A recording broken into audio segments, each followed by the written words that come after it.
in good news today. Uh, this is very big. This is a New York story, but it has, I think, real national consequences.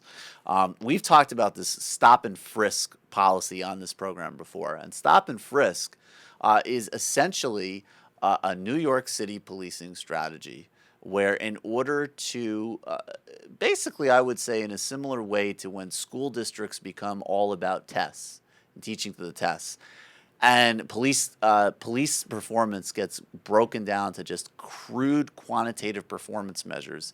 You have a program like Stop and Frisk, which basically means, functionally in New York City, the systemic harassment and active physical surveillance, essentially, of young Black and Hispanic youths. And over the past couple of years, we've seen mobile phone recordings of police stopping a young guy for no reason and saying, well, hey, you look like an asshole. Physically pushing them, attempting to draw some type of response and justify an arrest. In many of these cases, these kids have nothing on them. They've done absolutely nothing wrong. Over 80% of the case of the stop and frisks, I believe, have resulted in no arrest. Over 80%. It's a policing strategy of harassment and intimidation, and it's gone on systemically, and it's been defended and advocated at the highest reaches of New York City leadership under the Commissioner Ray Kelly and under Mayor Bloomberg. And it's the corollary of New York City becoming this stratified playgrounds of the ultra rich, where you have apartments owned by people who live here, say, 1 week a year and come in and out, and the whole city is catered to them. And then a kid who's a college student or working a job going home at night is harassed and bothered by police. It's a stain on New York City, and it's been normalized under Bloomberg, whereas under Giuliani, there was just a lot of massive cases of police brutality and the same type of surveillance tactics, but it was almost like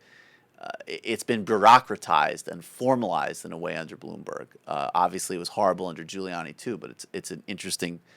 It's almost like you could see a Obama to Bush parallel in some respects in terms of these policing policies. Anyways, but in great news, a district judge in New York City has thrown out stop and frisk and ruled that stop and frisk violates the Fourth Amendment and also the Equal Protection Clause of the 14th Amendment, which is what people criticizing the program have said consistently. This is nothing new here, but this Judge Shira A. Scheindlin, ruled that officers have for years been systemically stopping innocent people in the street without any objective reason to suspect them of wrongdoing. And she went on to say, found that, quote, the city adopted a policy of indirect racial profiling by targeting racially defined groups for stops based on local crime suspect data. I also concluded that the city's highest officials have turned a blind eye to evidence that officers are conducting stops in a racially discriminatory manner, she wrote. So this means a couple of things.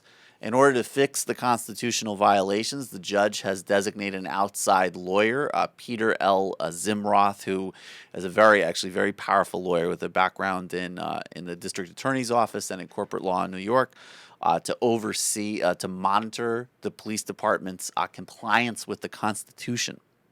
She also is implementing other pilot programs, including video cameras and other ways of monitoring police abuse. And a lot of ways that Stop and Frisk has been exposed is through homemade camera work, where young men and teens have seriously jeopardized their well-being to just try to visually demonstrate what they go through on an almost daily basis.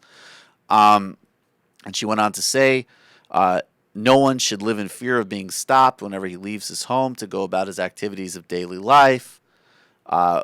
And she said she found that blacks and Hispanics are more likely to be subjected to use of force than whites, despite the fact that whites are more likely to be found with weapons or contraband, which is another thing that people have said all along.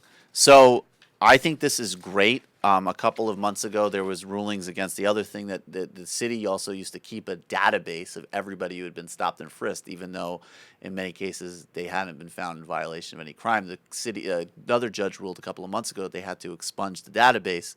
So there's already been some moves in the right direction. But yeah. Isn't that alone incredible? Though It's they were stunning. creating a database of these people. Well, look, it's the same mentality that leads to this massive surveillance oversight. I don't mean a database of Yeah. those who were arrested. This is a database of No, this everyone is a they database stop of and frisk. anybody who's been stopped and frisked that was on Even a if you database. were found with nothing and they let you go. Which is the case in most cases, that Just they're found with nothing. It's unbelievable. stunning. And I would also just add really quickly, if you live in New York City, your vote really matters. Bill de Blasio, who obviously everybody in this office is voting for, but just objectively, he's way better on this stuff than Christine Quinn. Christine Quinn said some positive things, but she wants to keep Ray Kelly on as commissioner. No one's a bigger supporter of this than Ray Kelly. Is Bill de Blasio the only one who's been promoting the complete ending of stop and frisk? Actually, the most radical one against stop and frisk is John Liu. But Okay. Unfortunately, John Liu has his own. That's a city thing. He's under a lot of corruption investigations. You got to believe this sort of hurts the whole Ray Kelly for Department of Homeland Security, right? I mean, just a little bit, right? Right. Oh, and Adam Bomb 99 says, sorry, Mike, she didn't throw out stop and frisk, just discriminatory stop and frisk. She clarifies that she isn't stopping the practice in its entirely, probably because the Supremes have ruled it constitutional. That's absolutely right. There is a modified version, but frankly, she drastically limited it. And from what I'm reading too, all these stop and frisk lawsuits have been routed to her. Right. And Ray Kelly has been complaining that she frequently sides with civil rights attorneys, and he's not a fan of her whatsoever.